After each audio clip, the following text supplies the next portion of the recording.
Okey, itu dia suara yang kita tampilkan. Belum lagi kita nampak siapa di sebalik suara itu. Nantikan sehingga ke hujung image hari. Baik, kita nak fokus pada satu yang amat penting dan juga perlu kita fahami tentang GST. Kita nak fokus pada pendaftaran syarikat. Selain kita juga akan meninjau banyak aspek lain berkaitan dengan GST ini. Bersama dengan Pengarah Cukai Barang dan Perkhidmatan GST, Datuk Subramaniam Tolasi. Terima kasih Datuk bersama kita pagi ini. Terima kasih. Datuk, sebab GST ini perkara yang amat penting untuk negara. Jadi mungkin dapat sebelum kita fokus pada pendaftaran syarikat, Datuk dapat berikan sedikit kefahaman asas yang perlu ada bagi rakyat Malaysia sebelum ia dilaksanakan. Silakan Datuk. Okay. Pelaksanaan GST di Malaysia harus dilihat secara total, ya.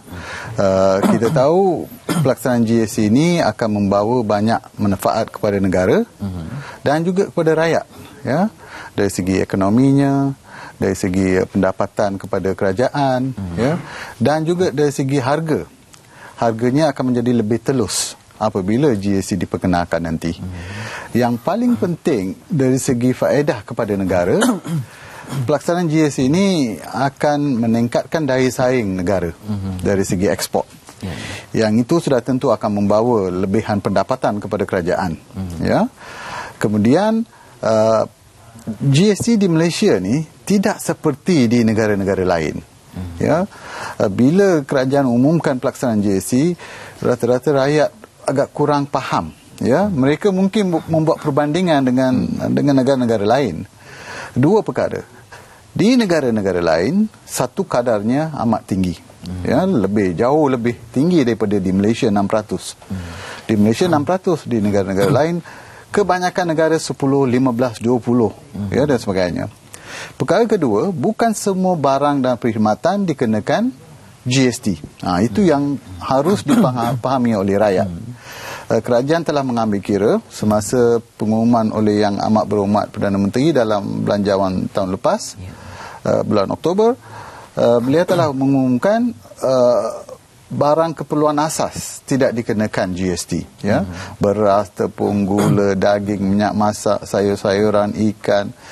Panjang list dia kalau saya nak senaraikan, ya. Selain daripada itu, perkhidmatan asas, ya, pengangkutan awam, kesihatan, pendidikan, tanah, rumah kediaman, ya, insurans hayat, semua ni juga tidak dikenakan GST. Jadi pelaksanaan GST dijangka tidak membebankan rakyat pada tahun hadapan.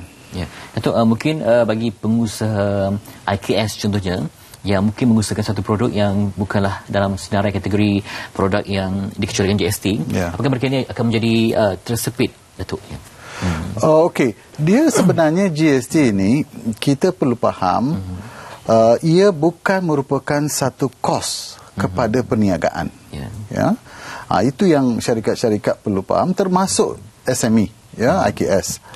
Now, sekiranya perolehan pendapatan satu tahun IKS ni melebihi 500,000, mereka harus berdaftar dengan Jabatan Kastam untuk GST, dan apabila mereka berdaftar, mereka juga layak menerima perisian perakaunan e-voucher daripada SME Corp sebanyak RM1,000. Sebab apa? Dalam era GST nanti kita harus ada perakaunan perisian ni, ya, perisian perakaunan accounting software ni yang boleh membantu peniaga-peniaga kecil ni, IKS ni, supaya mereka bersedia, ya. Itu yang penting. Kemudian mereka perlu ingat, bila mereka berdaftar dengan custom, kos input mereka tu boleh dituntut semula. Ya, jadi ia tidak merupakan satu kos kepada perniagaan itu. Datuk sebut tentang pendaftaran syarikat. Jadi bagaimana dengan proses pendaftaran yang berlangsung ketika ini dari segi terutamanya penerangan sebelum mereka mendaftar, Datuk? Okey, kita sebenarnya ada beberapa langkah, ya, langkah untuk mewar-warkan proses pendaftaran ini. Yang pertama, terima kasih kepada Media Prima jugalah. Kita juga mendapatkan khidmat daripada semua agensi-agensi sama ada media cetak ataupun media elektronik untuk membantu mewar-warkan, ya, proses pendaftaran ini. Dan kedua, kita juga kalau mereka melayari kita punya portal kita, ya, kita ada multimedia, bagaimana cara mendaftarnya amat mudah. Kalau syarikat nak mendaftar, dia mengambil masa kurang daripada 10 minit. Ya, mereka boleh mendaftar. Kemudian maka sekiranya peniaga-peniaga masih mendapati ada masalah, mereka boleh berkunjung ke pejabat custom di seluruh negara. Ya, setiap pejabat custom itu kita ada kios disediakan. Dan pegawai custom akan menolong mereka untuk membantu mendaftarkan syarikat. Dan kemudian sekarang di seminar-seminar, ya, ataupun di tak kira lah anjuran kerajaan, custom, Kementerian Kewangan ataupun pihak swasta, kami akan hantar pegawai-pegawai kami, ya, di sana untuk tolong mendaftarkan syarikat-syarikat yang ada, yang hadir seminar ataupun persidangan GST di mana-mana tempat. Jadi pada peringkat awal sebelum mereka mendaftar, pengalaman Datuk sendiri, apa barangkali isu yang banyak dibangkitkan, persoalan utama yang biasa ditanyakan? Okey, biasanya dari segi pendaftaran, mereka kadang-kadang mereka rasa mereka ada masa, ya, sebab kita pendaftaran kita mengikut undang-undang mereka perlu berdaftar sebelum 31 Disember tahun ini, ya, 2014. Jadi kebanyakan syarikat ni mereka merasakan mereka ada lagi masa, ya, sehingga bulan Disember. Tapi nasihat saya lah, saya ingin buat rayuan di sini bagi peniaga-peniaga di Malaysia, syarikat-syarikat di Malaysia, janganlah tunggu sehingga saat-saat terakhir. Sebab kami sediakan satu program yang kita panggil hand holding, iaitu satu program untuk membimbing peniaga-peniaga ni, untuk melatih peniaga-peniaga ni untuk bersedia ke arah pelaksanaan GST. So dalam program itu kita akan ajar semuanya dari A sampai Z, setiap langkah-langkah, bagaimana cara untuk filekan, bagaimana cara melayanan GST terhadap sektor mereka. Jadi ambillah peluang, ya, jangan tunggu di saat terakhir, mungkin masanya tidak cukup, ya, sebab proses persediaan itu harus rapi, harus perlu dibuat lebih awal, ya. Itu Datuk, saranan juga kan saya. akan berlaku lambakan pada saat akhir nanti. Macam mana? Menjelang hujung tahun. Ya, itu yang kami cuba elakkan, ya. Sebab apa? Kalau sekiranya tiba-tiba katalah bulan Disember datang, puluhan ribu syarikat mendaftar, ya. Satu, mereka mungkin tak dapat menyertai program-program bimbingan kita, ya. Yang kedua, dari segi agensi pelaksana, kami pun mungkin hadapi sedikit masalah, ya, dari segi mengatur program-program untuk syarikat-syarikat ini. Jadi rayuan saya ialah proses pendaftaran itu begitu mudah. Tolong daftarlah dengan segera, sehingga hari ini angkanya masih lagi di bawah paras 9,000, ya. Dan kami kalau peratusan tu 9,000 tu dah berapa banyak? Maksudnya masih lagi sedikit. Ya, masih sedikit sebab jangkaan kami sehingga kita ada dalam rekod kita, dalam register kita hampir 300,000 syarikat yang harus berdaftar. 9,000 daripada baru. 9,000 saja daripada 300,000 syarikat. So saya sekali lagi ingin merayu kepada semua syarikat. Now, the good news is minggu hadapan kita ada 3 program seminar di mana penganjur-penganjur ni telah berjanji akan membawa ahli-ahli persatuan mereka. Kita jangka dalam ribuan ahli-ahli mereka ni berdaftar minggu hadapan. So program ni sudah bermula dan kita jangka sekarang ni akan ada satu ledakan ataupun explosion dalam pendaftaran GST dalam sebulan 2 ni. Jadi menggunakan mekanisme merujuk kepada contohnya macam Dewan Perniagaan, ya, yang ada banyak ahli, itu lebih mungkin agaknya lebih praktikal. Itulah harapan kami. Memang itulah harapan kami.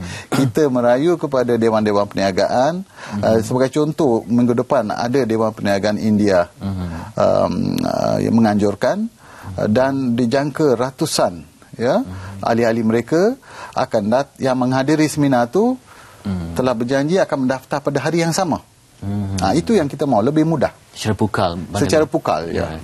Itu apakah jadi sekiranya melepasi tarikh yang ditetapkan tu? Okey, sekiranya saya sebenarnya bagi pihak kerajaan ya kita tidak mahu memaksa orang ya. Walau bagaimanapun syarikat perlu beringat sekiranya mereka tidak berdaftar sebelum 31 hari bulan Disember, maka ada tindakan-tindakan punitifnya dari segi undang-undang. Yang pertama, undang-undang menetapkan sekiranya kita mendakwa syarikat, sekiranya ya syarikat akan kalau didapati bersalah ya syarikat boleh dikenakan denda sebanyak RM30,000 atau penjara 2 tahun ataupun kedua-duanya. Nah, itu satu option. Tetapi kemungkinan besar mungkin kita tidak akan membawa ke mahkamah sebab kita masih lagi di awal pelaksanaan GST dan tetapi kita juga ada kuasa sebagai agensi pelaksana Jabatan Kastam boleh mengenakan kompaun sehingga RM15,000 lewat pendaftaran. Tapi yang itu dari segi punitifnya ya. Tapi yang lebih penting ialah apa mereka mendapat, apa mereka boleh perolehi, faedah yang mereka boleh perolehi sekiranya mereka berdaftar lebih awal. Itu yang saya kata tadi. Strategi yang kami gunakan sekarang ialah tarikan, insentif.